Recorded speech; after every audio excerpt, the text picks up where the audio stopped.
Namaste. Welcome to Forest Yoga and Dharma Talks. Now we're going to talk about the nature of karma. So there are three types of karma: light, dark, and neutral. And we generally try to stop the production of dark karma, and then we try to resolve karma. Big things we do on the path of yoga and dharma is gain merit and resolve karma. Big way that we resolve karma is we remove blockages in the subtle body.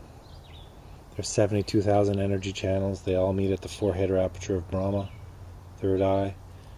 3 up the center. For the male, the right is the dark, and the left is the wisdom. So the male sleeps on the right side. For the female, left is the dark and right is the wisdom. So the female sleeps on the left side or spends any time. So we're removing blockages in the subtle body. The blockages in the subtle body are the unresolved karma. It's the hard drive or memory of karma is in the subtle body. It's held in different places. And oftentimes someone new to yoga class will weep because a blockage is removed. It's important that you fully feel it if that happens and not try to push it away.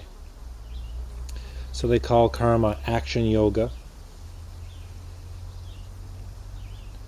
There's a few different names for it.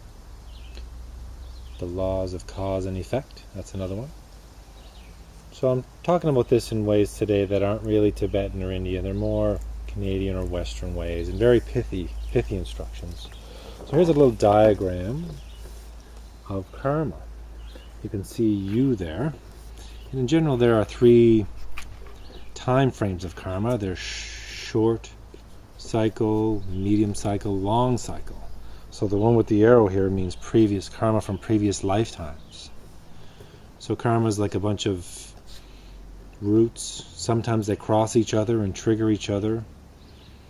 And basically the red part is the inception or the beginning when the karma happened. So something recently, if you got mad at someone a week ago, you can go back and resolve that pretty easily by talking to the person and so on and helping them. So the short cycle karma is the easiest to resolve, and that's what we start with. And we can remove them, and you can see how they go across other ones. It's very important to notice that. Sometimes karma is resolved, but another karma gives you a phantom experience of it. It's resolved, but it's just a phantom experience. That's hard to explain in a short description, but that's it in a nutshell. So there's 2 ways to resolve karma in general. There's gradual path and direct. And gradual path would be during shamatha vipassana meditation. If there's something that's unresolved, you calm the lake of the mind and you sit with it. You sit with it like it's a buddy next to you on the cushion beside you. You don't push it away and you don't cling to it. You just sit with it. And guaranteed, if you're able to calm the lake of the mind and just be there without pushing or clinging in a dualistic way, the wisdom and the resolving will happen. So for some people, though, in this lifetime, we have heavy duty experiences like child abuse and just abuse in general. So to fully re-experience the inception is what resolves the karma. That's what erases it. When you fully experience, like if you fell from a tree when you were a child and you have an irrational fear of heights, if you're able to go back and fully experience that and get to the root, then you will resolve that karma. So in yoga and dharma, a couple of things we're doing is gaining merit and resolving karma. Resolving karma is like we're underwater and it's muddy, and as we resolve karma, it gets clearer. When it's muddy, we can't see what's 2 feet away from us. When it's clear, we can see the natures at play. And we cannot see the natures with the intellect, and we cannot see the natures without a joyful mind. If you ask the intellect certain questions about karma and about higher, subtler natures, they'll reject it. They'll actually reject it. And you'll go with the intellect, and then you won't be able to awaken in that area. You have to let go of the intellect and go post-intellectual and stabilize that to see these things. So for someone who's had child abuse, you don't really go there first. You try other stuff, and then eventually, in time, it can take a while, obviously, you re-experience it. And you can see how it's getting a little clearer and a little clearer. But while we're demuddying the water, you don't have to completely get rid of all the mud before you can start to see what's happening. Before there's some equanimity, the energy channels are not blocked up as much as they were. There's space, and the crazy monkey mind no longer takes hold. And then you can start to see things. But again, the intellect will reject them. It's important to realize that we reject things. We reject subtler and higher teachings. And we need to practice more.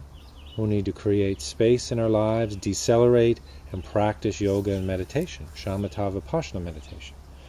So, karma, the laws of cause and effect, are what stir us up. They stir up the water so we can't see.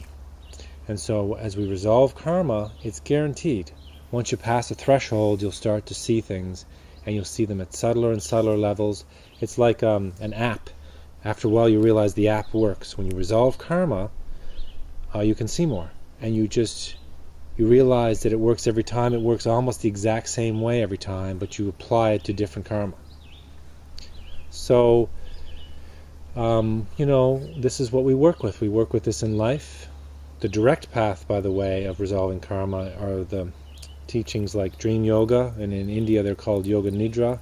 There are other yogas that you can do. Dream yoga is like the high-speed internet of resolving karma, or it's like the fiber op of resolving karma, as opposed to gradual is like dial-up. But it really, what path we're on relates to our own karma. We're either on one or the other. So we don't judge ourselves dualistically if we are on the gradual path and we want to be on the direct. If you want to be there, that's not going to do anything. That's only going to cause you suffering. So you have to recognize where you are and then do the work. The work is usually on the meditation cushion. So I hope this helps your understanding of the nature of karma. I hope I was complete here in a short time frame. So, I'd like to thank you for watching, and namaste.